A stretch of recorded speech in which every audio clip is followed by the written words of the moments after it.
পছন্দ করার সম্ভাবনা বিলুপ্ত থেকে যায়, অজানা থেকে যায় আপনার আমার মধ্যে। তাহলে কত পার্সেন্ট হলো সব মিলে? 100%। তাহলে আপনি আমার মধ্যে যে পাওয়ার আছে, যে শক্তি আছে, জয় করার যে প্রচন্ড ইচ্ছা আছে, সেটার সর্বোচ্চ 25% আমরা ব্যবহার করতে পারছি, 75% ব্যবহার করতে পারছি না।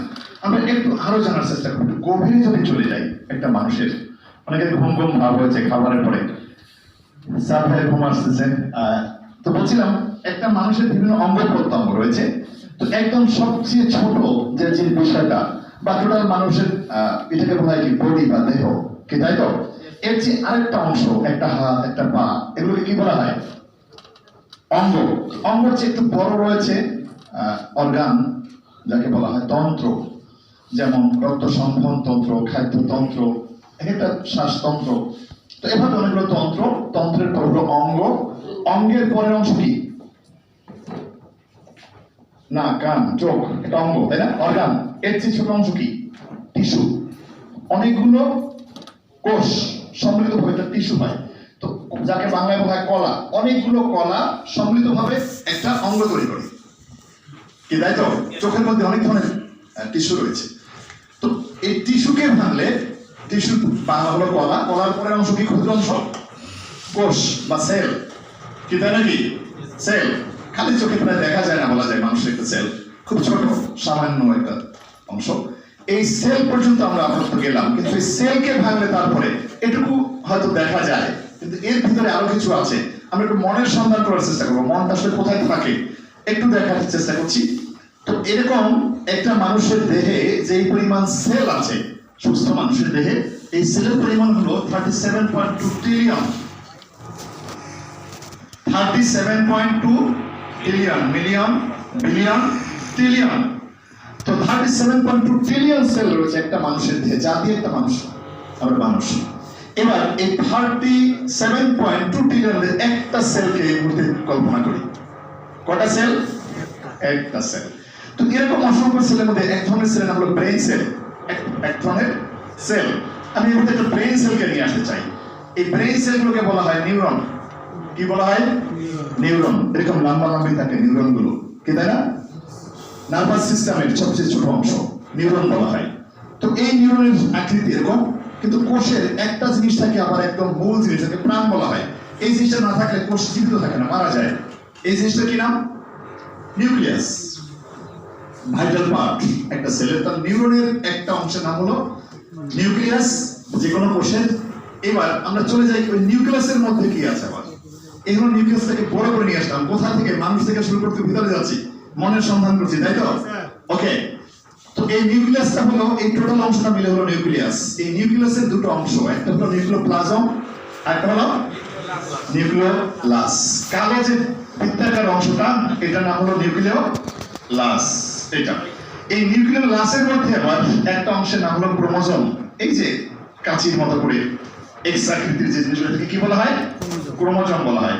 এই ক্রোমোজোমের কারণে বংশ বিস্তারের বৈশিষ্ট্য মা বাবা থেকে সন্তানের মধ্যে সংক্রামিত হয়, কি তাই নাকি? এর মধ্যে এক জোড়া আবার লিঙ্গ নির্ধারণ করতে, পুরুষ না মহিলা হবে সেটা নির্ধারণ করতে ভূমিকা রাখে। হয়তো তো ক্রোমোজোমে চলে যায়। এবার একটা ক্রোমোজোমকে নিয়ে আসি আবার, এগুলো একটা ক্রোমোজোম, কি মনে আছে? থেকে ভিতরে যাচ্ছি, কি তাই না? ক্রোমোজোমে চলে গেছে, খালি চোখে দেখার কোনো সুযোগ নেই এই পর্বটা। তো যাই হোক, এগুলো ক্রোমোজোম। ক্রোমোজোমের মধ্যে পেঁচানো আবার অনেকগুলো জিনিস আছে, কি আমরা কি দেখতে পাচ্ছি? শিকলের মতো পেঁচানো। চলে যাই, কি আছে ক্রোমোজোমের মধ্যে?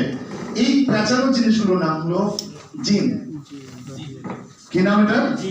জিন। এই জিনের মধ্যে আছে আবার রাইবোনিউক্লিক অ্যাসিড দিয়ে তৈরি, এভাবে জালের মতো।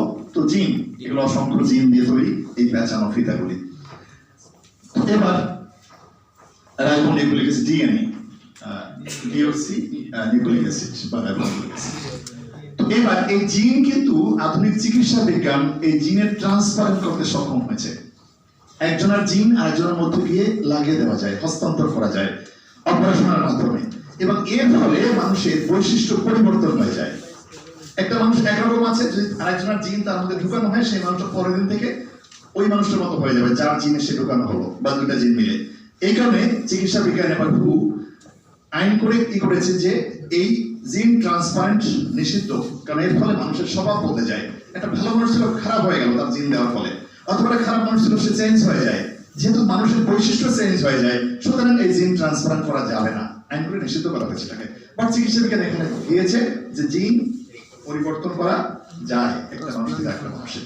আমি চলে আসি এই জিনের মধ্যে, আসলে জিন কি? তাহলে হিউম্যান জিনস একটা ছোট্ট এই ফিতার মধ্যে, ক্রোমোজোমের মধ্যে এমন জিনের পরিমাণ রয়েছে 25,000 থেকে 30,000। 25 থেকে 30,000 একটা ক্রোমোজোমের ভিতরে যে পেঁচানো অংশ দেখলেন, 25 থেকে 30,000 জিন একটা ক্রোমোজোমের মধ্যে। কি আমরা কি বুঝতে পেরেছি? তাহলে আমাদের দেহে কত ট্রিলিয়ন ট্রিলিয়ন ট্রিলিয়ন ট্রিলিয়ন তারপরে যা আছে এই পরিমাণ জিন আছে, তাই নাকি? একটা জিন মানে একটা মানুষের পাওয়ার, একটা মানুষের শক্তি, একটা মানুষের ইচ্ছা, একটা মানুষ কি করবে কি ঘটাবে তার প্রতিফলন একটা জিন। তাহলে একটা কোষেই তো ট্রিলিয়ন ট্রিলিয়ন জিন আছে। আবার কি একটা কোষে অনেক না? কোষের ভিতরে হটেবার। তো এই জিনগুলোর মধ্যে 13 জোড়া আর 1 জোড়ার কথা বলা আছে, যেটা নারী বা পুরুষ নির্ধারণ করতে। তো আমি যদি বলি তাহলে একটা করে ছোট্ট ক্রোমোজোমের মধ্য থেকে সর্বোচ্চ আমরা 25% জিনকে অ্যাক্টিভ করতে সক্ষম হয়েছে যারা পৃথিবীতে, তারা পৃথিবীর সফলতম ব্যক্তি। তার ভিতরে যত প্রতিভা আছে তার 25% যারা ব্যবহার করতে পেরেছে তারাই সফলতম ব্যক্তি হয়েছে স্ব সেক্টরে। কি আমরা কি বুঝতে পেরেছি? আমরা যদি স্টিভ জবসের কথা বলি, আমরা যদি বিল গেটসের কথা বলি, জেফ বেজোসের কথা বলি, এই সকল মানুষ, সফল মানুষগুলো সর্বোচ্চ 25% জিনকে অ্যাক্টিভ করতে সক্ষম হয়েছে, হাইয়েস্ট। বাকিটা ইনঅ্যাক্টিভ অবস্থায় তাদেরও রয়ে গেছে, কোনো কাজে দাঁড়ায়নি। ওকে, তাহলে আমাদের সর্বোচ্চ কতটুকু কাজে লাগাতে সক্ষম? 7,500 জিনকে সর্বোচ্চ কাজে লাগাতে সক্ষম হয়েছে মানুষ। বাকি ইনঅ্যাক্টিভ অবস্থায় রয়ে গেছে 22,500 জিন প্রত্যেকটা ক্রোমোজোমের মধ্যে। প্রতিটা ক্রোমোজোমের মধ্যে একটা মানুষের 22,500 প্রতিভা বিলুপ্ত অবস্থায়, সুপ্ত অবস্থায় রয়েছে, কখনো জীবনে প্রকাশিত হয়নি। আমরা জানিও নাই আমি কে, আমার দ্বারা কি করা সম্ভব। তাহলে কত পরিমাণে পাওয়ার দিয়ে আল্লাহ মানুষকে পাঠিয়েছেন এই পৃথিবীতে, আমরা কি বুঝতে পেরেছি? কি পরিমাণে পাওয়ার আমরা শিখিটুকু ব্যবহার করতে পারি, হাজারো লক্ষ কোটি ভাগের 1 ভাগও ব্যবহার করতে পারিনি। সুতরাং ফর ইউর সাকসেস, আমরা যদি সফল হতে চাই, আজকের যে মানুষটি আছেন, সকালে প্রোগ্রামে ঢুকেছি, সন্ধ্যার পরে এই প্রোগ্রাম কথাবার্তা শুনে একটা জিন নাড়া দিয়ে উঠলো যে না, কালকে থেকে আমি আর ব্যর্থ মানুষ থাকবো না। কি বলতে দিতে পারে? কি পারে না? দেখি শেষ পর্যন্ত একটা জিন নাড়া দিয়ে উঠে কিনা, যে আমি আগামীকালকে আগের মানুষটি থাকতে চাই না, একটা সফল মানুষ হতে চাই। যদি এটা নাড়াচাড়া দিয়ে ওঠে, পরের দিন সত্যি যদি আরেকটা নতুন জিন অ্যাক্টিভ হয়ে যায় আপনার ভিতরে, আপনার সফল হওয়ার জন্য এই একটা জিন অ্যাক্টিভ হয় যথেষ্ট। এখানে বলা হয়েছে for your success you need to active only one gene. Still এখন যাচ্ছে তার থেকে একটা জিন বেশি অ্যাক্টিভ হলে আমি পরের দিন থেকে অন্য এক মানুষ হয়ে যাব। তো তাহলে এবার জানার চেষ্টা করি এই জিন আবার কোথায় থাকে, কিভাবে মানুষের বাইরের অংশটা আমরা দেখি। তাহলে বাইরের এসব জিনিস আমরা দেখি নাই, ভিতরে যা আছে কি দেখি কি, এটা বিজ্ঞানীরা রিসার্চ করে বের করেছে। আমরা বাইরের যে জিনিসটা, আপনি কেমন, আপনার স্বভাব চরিত্র কেমন, কথাবার্তা কেমন, আচার আচরণ কেমন, এটা আমরা দেখতে পাই সবাই। কি দেখি না? এটা কি ভিতরের রূপ? আসলে বাইরের একটা সাজানো রূপ, কি তাই নাকি? এই যে বাইরের যে রূপটা মানুষ দেখে, এটার নাম হলো বিহেভিয়ার। কি নাম এটা? বিহেভিয়ার, আচার আচরণ। এটা বাইরের রূপ, ভিতরেটা না। তাহলে বাইরের এই আচার আচরণটা একজন কন্ট্রোল করে। এই যে ব্লু কালারের জিনিসটার নাম হলো বিহেভিয়ার। এটা স্বাধীন না, এটাকে পরাধীন আরেকজনের উপরে। আরেকজন ইচ্ছা শক্তিতে সে, এই যেমন আমি এটা রিমোট টিপলে ওখানে স্লাইড চেঞ্জ হয়ে যায়। তাহলে এই বিহেভিয়ারটা একটা ভিতরে রিমোট আছে, যেখানে টিপ দিলে তার বিহেভিয়ার খারাপ ভালো হয়ে যায়। কি বুঝতে পেরেছেন? নিয়ন্ত্রিত হয়। কাকে দিয়ে নিয়ন্ত্রিত হয়? যাকে দিয়ে বিহেভিয়ার নিয়ন্ত্রিত হয় তার নাম হলো অ্যাটিটিউড, দৃষ্টিভঙ্গি। একটু উদাহরণ দিচ্ছি দৃষ্টিভঙ্গি সম্পর্কে। এই আপনি ব্যক্তি একটা মানুষের সাথে এখন সুন্দর ব্যবহার করছেন, কিন্তু একটুখানি বসে ফেরার পথে যখন আপনি যাচ্ছিলেন, আপনার এলাকার সবচেয়ে টপ টেরর, সবচেয়ে খারাপ মানুষটি, একাধিকবার যার নাম শুনেছেন, ভয়ে কেঁপেছেন, সেই মানুষটির সাথে দূর থেকে যেতে দেখা হয়ে গেল যে ওই মানুষটি আপনার চোখের সামনাসামনি আসতেছে, কেমন হবে আপনার অ্যাটিটিউড তার প্রতি? সবচেয়ে বড় শত্রু আপনার দেখা হয়ে গেল, কেমন হবে? ঘৃণা, অবজ্ঞা, অপমান চাইলে আরেকদিকে ঘুরে যায়, কি এমনটি হয় না? বাট এই সময় যেতে যদি পথে দেখা হয়ে যায় আপনার ছোটবেলার স্কুলের শিক্ষক যিনি আপনাকে হাতে কলমে প্রথম হাতে করে দিয়েছেন তার সাথে দেখা হলো, কেমন করবে? যারা গ্রামে যাই আমরা অনেকে দীর্ঘদিন পরে কেমন শ্রদ্ধায় মাথা নুয়ে আসে, একটু পাঁচটা ছেড়ে দেয়, কত আগে সালাম তাকে দেওয়া যায়, কি তাই করি না? তো যেই মানুষটা একটু আগে একটা মানুষকে অবজ্ঞা, ঘৃণা, ছুটে আরেক দিকে সরে গেল, একটু পরে সেই মানুষটার মধ্যে শ্রদ্ধা বোধে তার মাথা নুয়ে যাচ্ছে। এই যে একটা মানুষের বিভিন্ন রূপ কেন ঘটলো? একবার খারাপ রূপ প্রকাশিত হলো, একবার ভালো রূপ প্রকাশিত হলো, কারণ কি? তার অ্যাটিটিউড এর কারণে। ওই লোকটাকে দেখার সাথে সাথে তার বিহেভিয়ার চেঞ্জ হয়ে গেছে। তাহলে যার কারণে বিহেভিয়ার চেঞ্জ হলো তার নামই হলো অ্যাটিটিউড, দৃষ্টিভঙ্গি। ওই লোকটাকে আমি কিভাবে দেখছি, ভালো মানুষ না খারাপ মানুষ? যদি ভালো মানুষ দেখি ভালোটা প্রকাশ পায়, যদি খারাপ মানুষ দেখি খারাপটা প্রকাশ পায়। কি আমি কি বুঝতে সক্ষম হয়েছি? তাহলে কিসের দিয়ে বিহেভিয়ার চেঞ্জ হয়? অ্যাটিটিউড দিয়ে। এই অ্যাটিটিউডও আবার স্বাধীন নয়, সেও আরেকজন কর্তৃক নিয়ন্ত্রিত। মজার ব্যাপার, তাই না? অ্যাটিটিউড আমরা বলি কি অ্যাটিটিউড চেঞ্জ করেন, চাইলে অ্যাটিটিউড চেঞ্জ করা যায় না, খুব কঠিন একটা কাজ। তাহলে অ্যাটিটিউড কাকে দিয়ে নিয়ন্ত্রিত একটু দেখি। ভিতরে যে গাঢ় যে অংশটা রয়েছে এটার নাম হলো কি? মোটিভ। উদ্দেশ্য কি, তার লক্ষ্য কি, টার্গেট কি, চিন্তা কি, দ্যাট ইজ মোটিভ। আপনি একটা লোকের সাথে খারাপ ব্যবহার করলেন, খারাপ অ্যাটিটিউড করলেন, এবার আপনাকে জিজ্ঞাসা, ভাই তুমি যে খারাপ ব্যবহারটা করলাম মানুষের সাথে, কেন করলাম? বলবে বলো না, ও আমাকে যেভাবে ব্যবহার করছে দেখার সাথে সাথে আবার মাথাটা গরম হয়ে গেছে, কি তাই নাকি? আবার একটা মানুষ ধরে নেন কোথাও খারাপ কাণ্ড ঘটে, আমাদের সমাজ ব্যবস্থায় মানুষকে মার্ডার করা হয়, তো তখন পুলিশ যায়। এই দুজন বন্ধু ছিল, একসাথে ব্যবসা করতো, একসাথে চলতো। এখন প্রথমে ওই কাছের বন্ধুকে খোঁজার চেষ্টা করে যে ঘটনা কি, ও কিছু জানে কিনা। প্রথম কাকে নিয়ে জিজ্ঞাসাবাদ করে? এই কাছের পরিচিত বন্ধুকে, কি তাই নাকি? আচ্ছা ওকে তো মারা হলো, কিন্তু কেন মারলো, কি উদ্দেশ্যে, কি ছিল, টাকা পয়সা লেনদেন, অন্য কিছু, কি ঘটনা? এই যে ঘটনার কারণে সে মৃত্যুবরণ করেছে, ওই যে ঘটনাটা উদ্ঘাটন করে, এটার নাম হলো মোটিভ। কি নাম? মোটিভ। তার কোন মোটিভে ছিল, কোন প্রেক্ষাপটে তার অ্যাটিটিউড খারাপ হয়ে গেল, তাকে মেরে ফেললো, কারণ কি? একটা মানুষ মেরে ফেলে তাকে নিয়ে সাক্ষাৎকার দেয়, জবানবন্দি দেয়, ভাই ঘটনা কি, তুমি কেন তাকে মারলে, কি উদ্দেশ্য ছিল তোমার? তখন বলে কি, ভাই এই সিচুয়েশনে আমি আমাকে ঠিক রাখতে পারি নাই, আমি খারাপ কাজটা করে ফেলেছি। তাহলে তার অ্যাটিটিউড খারাপ হয়ে গেল কিসের কারণে? মোটিভের কারণে, তাই তো? তাহলে মোটিভ হলো নেগেটিভ, পজিটিভ দু ধরনের মোটিভ হয়।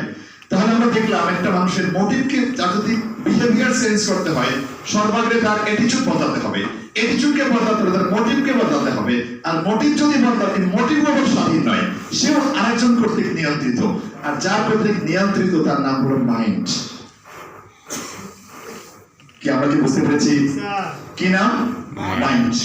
তাহলে একটা মানুষের মূল শক্তি, যা কিছু সমাজে ঘটছে এর প্রথমটা ঘটে থাকে মনের মধ্যে, কি তাই নাকি?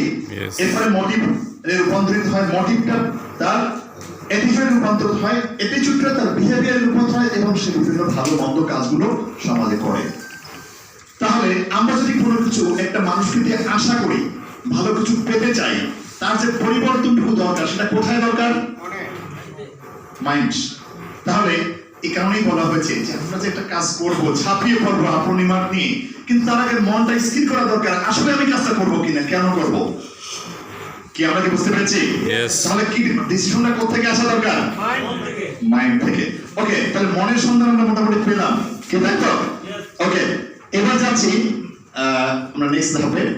আমরা তো সবাই যে যে পেশায় আছি সবাই সফল হতে চাই, সাকসেস চাই, কে চাই না? তাহলে মূল বিষয়বস্তু কি হলো? আজকের এই প্রোগ্রাম থেকে একটা জিন পজিটিভ হয়ে যাবে, যে জিনটা বলবে যে আমি কালকে থেকে যে কাজটা করব 100% মনে প্রাণে করব, কি তাই তো? যদি এই ডিসিশনটা আপনার মধ্যে আসে, তাহলে এই শীত, কষ্ট, না আসা, অজুহাত, আসা যাবে না, এগুলো কিছুই না, এগুলো সবই অজুহাত, সব চেঞ্জ হয়ে যাবে যদি আপনার মন থেকে ডিসিশনটা আসে, কি তাই নাকি? অনেক লোক আছে না এখানে, সকালে শীতের মধ্যে সবার আগে কে এসেছেন এই গরমে? কে আসেন সবার আগে? সবাই তো দাবি করবে। বরিশাল থেকে কটায় আসেন? এখানে কটায়? এখানে 6:30টায়। এই ভদ্রগুলো এখানে বুঝতে পারছেন 6:30টায় উপস্থিত হয়েছে। আচ্ছা, উনি কোথা থেকে এসেছে? বরিশাল থেকে। আচ্ছা, ডিসিশন কি নিয়েছিলেন? একদম সকালে সকালে সবার আগে চলে যাবো, তাই তো? তাহলে দেখছেন কোন শীত, কোন কিছু থামাতে পারছে তাকে? রওনা করছে গতকালকে। তাহলে বুঝতে হবে যে ডিসিশন নিয়েছে আমি যাবই যাব, তাকে কেউ ফিরাতে পারে না, সে সবার আগে চলে গেছে। সুতরাং মাঝখানে কোনো বাধা নয়। যদি আপনার মনটা ফিক্সড হয়ে যায়, বডিটা অটো চলে যাবে সময়ের ব্যবধানে। আর যদি মনটা ফিক্সড না হয়, শত চেষ্টা করে আপনাকে টানা হেঁচড়া করে এনেও লাভ নেই। কি আমি বুঝতে সক্ষম আছি? ওকে, তাহলে আমরা প্রত্যেকে সফল হতে চাই, সাকসেস হতে চাই। তো সাকসেসের আবার অনেকগুলো একটু বোঝার চেষ্টা করি সাকসেসটা কি জিনিস। আচ্ছা, হিমালয়ের সর্বোচ্চ চূড়ায় বাংলাদেশের কোন ব্যক্তি গিয়েছিল? মুসা ইব্রাহিম প্রথম উঠেছে নাকি? তার মনটা বলেছে যে আমি বাংলাদেশ হিসেবে প্রথম ওখানে যাব। কি না আগে দেহটা টানি প্রসেসটা নিয়ে গেছে কেউ? কে গেছে ওখানে? মন বলছে আমি ওখানে পৌঁছাবো। এবার রওনা করেছে, বাধা দিচ্ছে ফ্যামিলি থেকে, না তুমি যাও না, গেলে তো লোক ফিরে আসে না খুব বেশি। সে বলছে আমি যাব। মাঝখানে গিয়েছে, দেখছে প্রচন্ড মানুষ। হিমালয়ের একটা পর্যায়ে গেলে অর্ধেকটা পথ যাওয়ার পরে দেখে সবচেয়ে বড় আতঙ্ক হলো এখানে তাপমাত্রা খুবই নিচে এবং যে প্রচুর লাশ পড়ে থাকে আশপাশে দেখা যায়, কারণ এগুলো পচে না, ওখানে বরফে জমে থাকে এই লাশগুলি।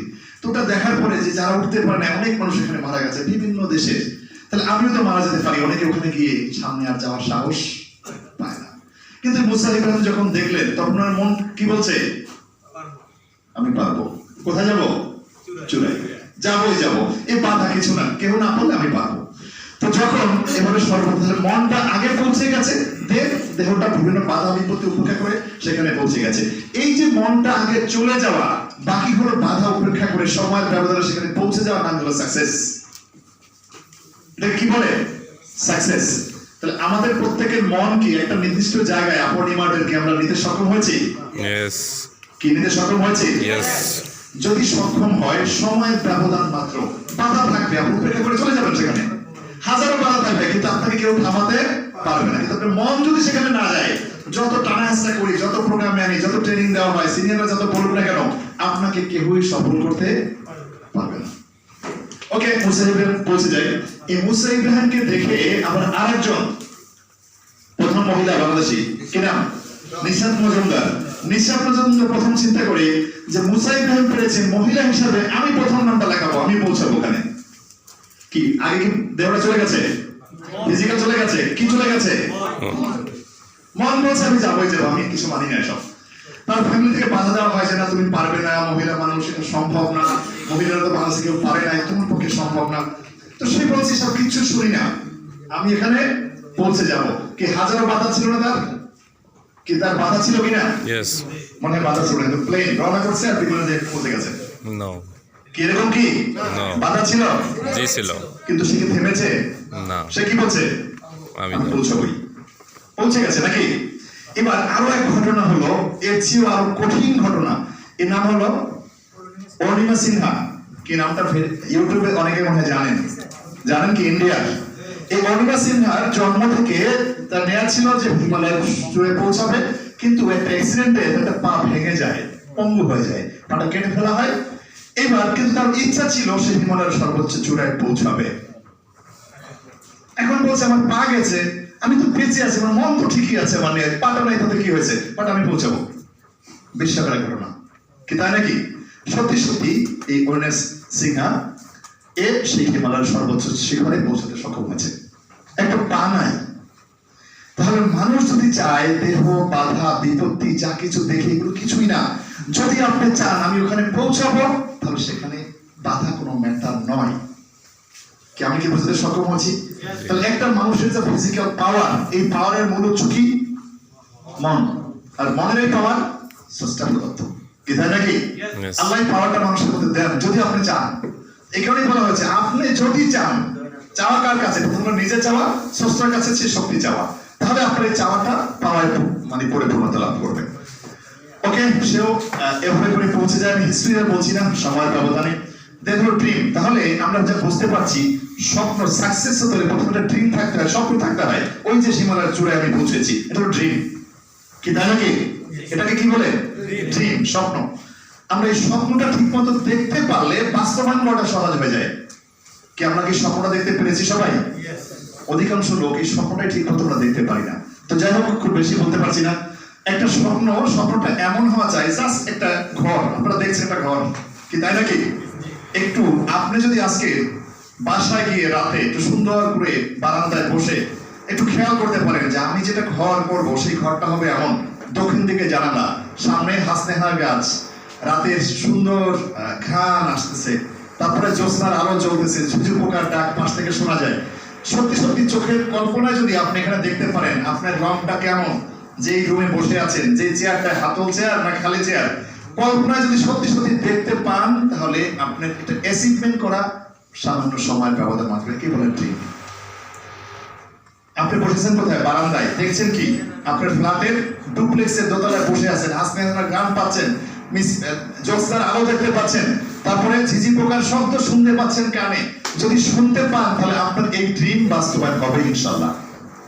বাট আমরা মনে করি যে আমরা একটা বাড়ি চাই, কি চাই? এটা ফ্ল্যাট চাই, এর বেশি আর কিছু দেখি না। একে ড্রিম বলে না, এটা ঝাপসা, এটা অস্পষ্ট, এটা মুখ থেকে বলছেন, মন থেকে নয়।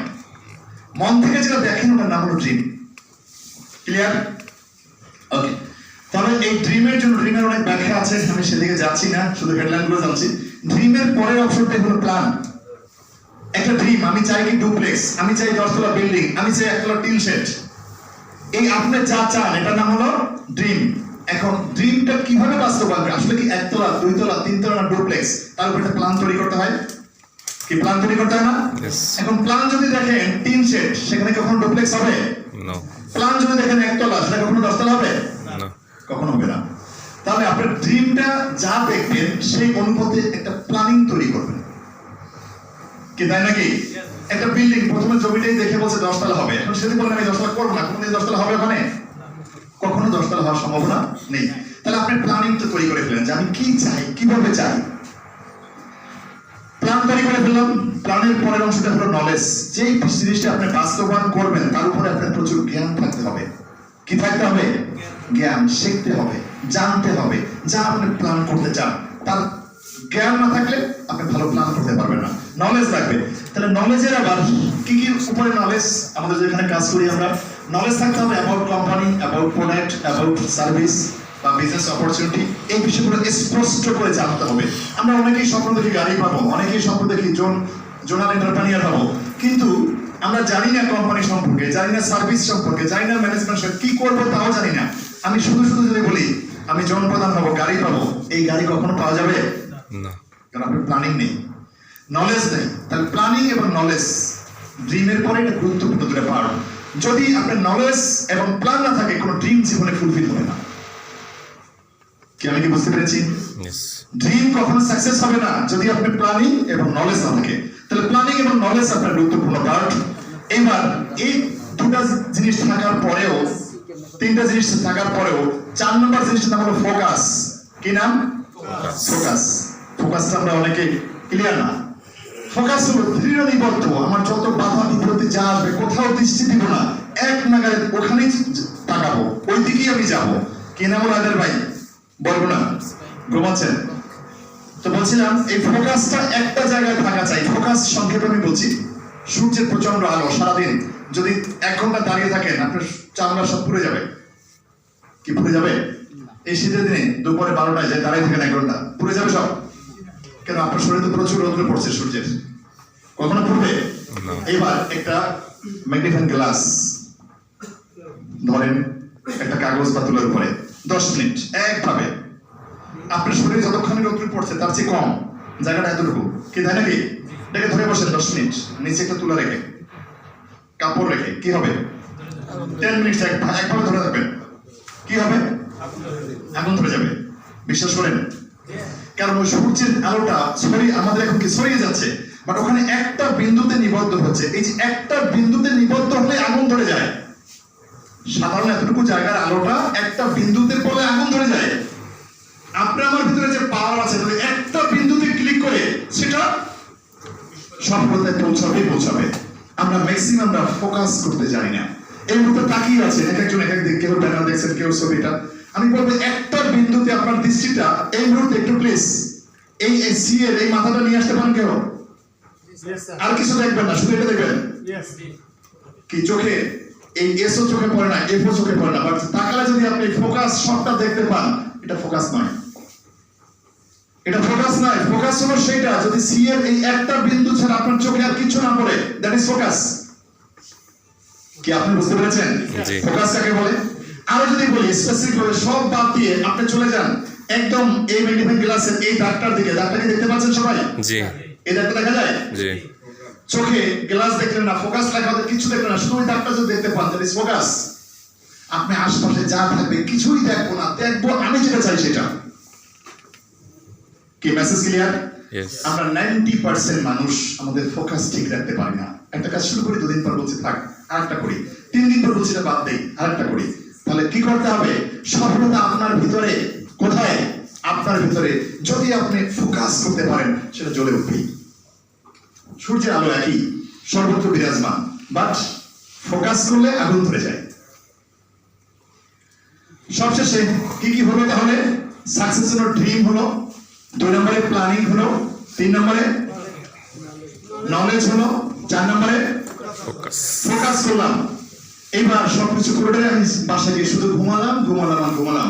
এক ঘুমে 3 দিন 5 দিন 7 দিন 1 মাস কি সফল হয়ে যাবেন? নো কি করতে হবে? Action action. তাহলে ড্রিম, প্ল্যান, নলেজ, ফোকাস, দেন অ্যাকশন যদি আপনি অ্যাকশনটা ঠিক মতো করতে পারেন তাহলে আপনি সফল হবেন, গোলটা হবে। কি তাই নাকি? Yes. কিন্তু যদি আপনি সুন্দর একটা গোল পোস্ট দেখেন, একটা বল দেখেন, সবকিছু এরকম করে বসে দাঁড়ায় থাকেন, কি গোল হবে কখনো? নো কি বলেন তো? কেন ক্লান্ত করছেন? আমি শর্ট মারবো একদম ওখানে চলে যাবে। বল গোল পোস্টের সামনে নিছেন, সামনে পিছে কেউ নাই, বল নিয়ে দাঁড়িয়ে গেছেন, কি গোল হয়ে যাবে? কেন হবে না? বাধা তো নাই, অ্যাকশন নাই। আমাদের ম্যাক্সিমাম দের সব ঠিক আছে, ড্রিম ঠিক আছে, প্ল্যানও করছি, শিখছি ট্রেনিং করে, জমে থাকতেছি, কি তাই নাকি? অ্যাকশনে নাই।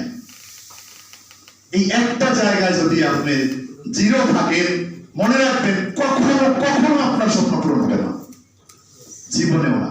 এই জীবন শেষ হয়ে আরেক জীবন আসলেও এই স্বপ্ন কখনো পূরণ হবে না। তাহলে স্বপ্ন পূরণের শেষ ধাপটা কি? অ্যাকশন।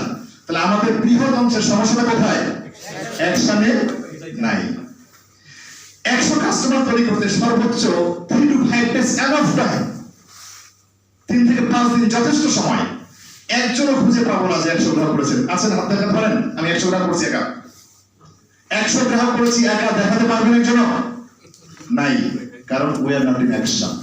আমরা একজনও অ্যাকশনে না, 100 করেন নাই, অ্যাক্টিভ হয় না আপনার 100, আমি জানি। কারণ একদিনে না, আপনি সব মিলে ডিরেক্ট 100 হয়েছে কিনা? একজনও হয় না আপনি মাঠে, আমি কনফার্ম। ইনঅ্যাক্টিভ ফরম্যাটে আছে, 100 একজনও করেন নাই। সবচেয়ে বেশি রয়েছে এখন তো 76, হাইয়েস্ট যিনি অ্যাক্টিভ হয়েছেন সেটা হলো 76, এখনো 100 হয় নাই, যে কোনো একজন। এরপরের অবস্থান রয়েছে 55, এরপরে হয়েছে 46, আমি জানি প্রতিদিনের আপডেট। সুতরাং 100 এখনো কেউ করি নাই। সুতরাং আমরা যদি অ্যাকশনে না থাকি কখনো আমাদের ড্রিম ফুলফিল হবে না।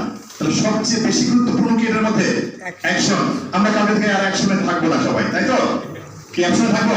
ইয়েস কি অ্যাকশনে থাকবো? Yes. থেকে থাকবো। ওকে, থ্যাংক ইউ। তাহলে জাস্ট একটা দিয়াশলাইয়ের মতো একটা মানুষের পাওয়ারটা আমরা এত সময় দেখলাম, সেই ভিতরে জিন যা দেখলাম, পাওয়ার যা দেখলাম, এটা ধরুন একটা দিয়াশলাই। এটা দিয়াশলাইয়ের কাঠি কেমন? এর মধ্যে অনেক শক্তি আছে, আগুন ধরে ধরে সব জ্বালিয়ে পুরো শেষ করে দিতে পারে, কি পারে না? কিন্তু আমি যদি অ্যাকশনে না যাই সেই দিয়াশলাই নিয়ে বগলে ভরে রাখলাম মাসের পর মাস, কি জ্বলে উঠবে? কেন জ্বলবে না? দেশের মধ্যে প্ল্যানিং আছে, সব প্ল্যানিং আছে না, ফিক্সড আছে, ওটা কি করা যায়, আগুন ধরানো যায়, সেটাও সব ঠিক আছে।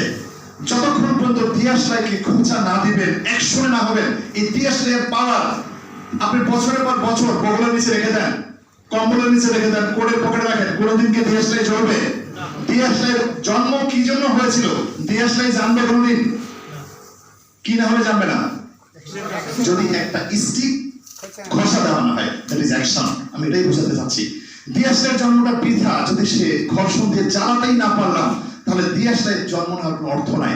একটা মানুষকে জন্ম নিয়ে তার যদি অ্যাকশনে না থাকে, সেই মানুষের জন্মটাই বৃথা, কোনো মানে নাই মানুষ হিসেবে জন্ম নেওয়ার। পাওয়ার আছে, কাজে লাগালাম না, সুপ্ত অবস্থা রেখে দিলাম, কোনো মানে আছে মানুষ হিসেবে জন্ম নেওয়ার? আর একটা প্রাণী আমি একই, আমার ভিতরে পাওয়ার আছে, কাজে লাগাচ্ছি না, এটা প্রাণীও কিছুই নাই, কি কাজে লাগাবে? তাহলে আপনি আমি এক, ওই প্রাণীটা আমি একই। কি তাই নাকি? তাহলে মানুষ অন্য প্রাণী থেকে ভিন্ন হলো, সে অ্যাকশনে আছে, অন্য অ্যাকশনটা বুঝে না, প্ল্যানিং নাই তার, কি তাই তো? তাহলে অ্যাকশনে থাকতে হবে। দেখাচ্ছি, তাহলে এখান থেকে একটা বা দুটা স্টিক যদি জ্বালানো যায়, কয়টা স্টিক? এই ঢাকা সিটিতে আল্লাহ না করুক কখনো, আগুন ধরানোর জন্য একটা দেশের একটা কাঠি এনাফ, কি তাই নাকি? একটা কাঠি এনাফ না? একটা পাওয়ার ঠিক মতো জ্বলে উঠলে এনাফ। তাহলে আপনার আমার ভিতরে কত প্রতিভা আছে, তার সিকি ভাগ না শত সহস্র লাখো ভাগের এক ভাগ যদি একটু জ্বালাই, তাহলে বাংলাদেশের সকল সমস্যার সমাধান এই একটা মানুষ দিয়ে সম্ভব।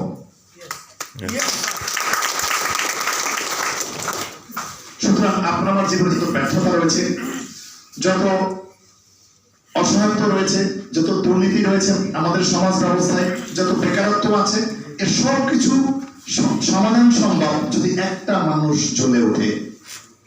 একটা মানুষ বলে যে কালকের থেকে এই দেশে এই সমস্যাটা আর থাকবে না, সময়ের ব্যবধানে সেটা দূরীভূত হবেই হবে ইনশাআল্লাহ।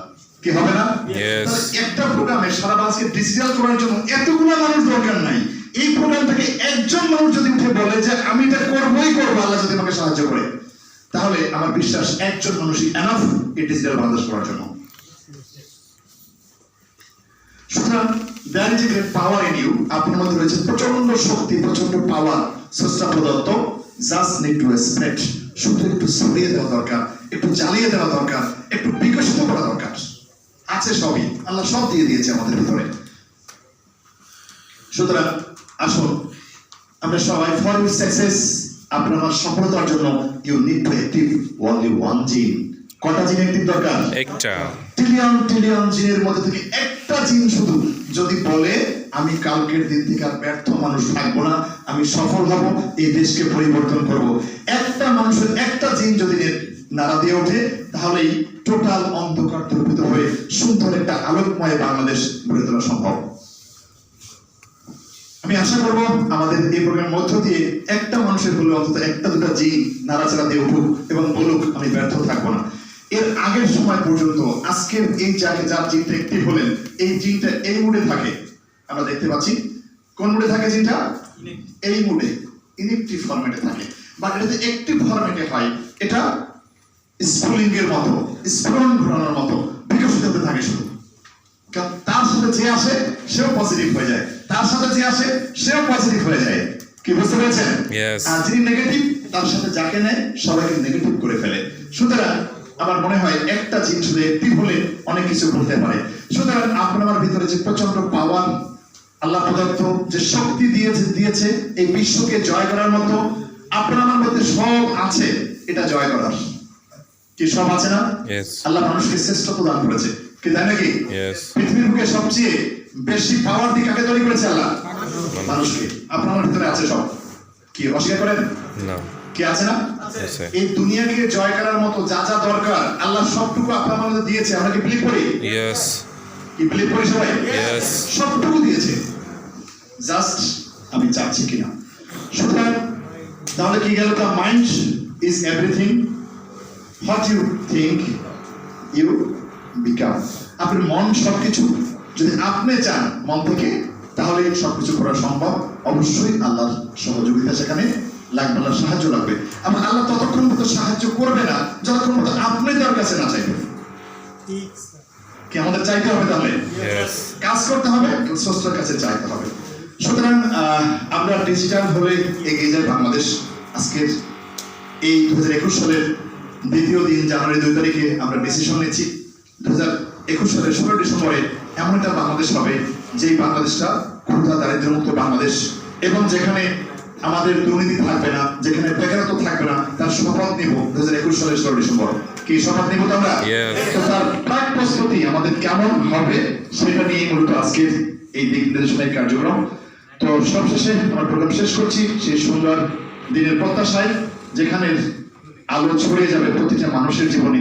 যে 71 সালের সোনালী স্বপ্ন আমরা দেখেছিলাম, এমন একটা বাংলাদেশ যেখানে থাকবে না দুর্ভিক্ষ, হানাহানি, থাকবে না বেকারত্ব, থাকবে না দুর্নীতির সেই আখড়া, এমন একটা সোনার বাংলাদেশ আমরা সেদিন পাবো, যেদিন আপনি আমি জেগে উঠবো।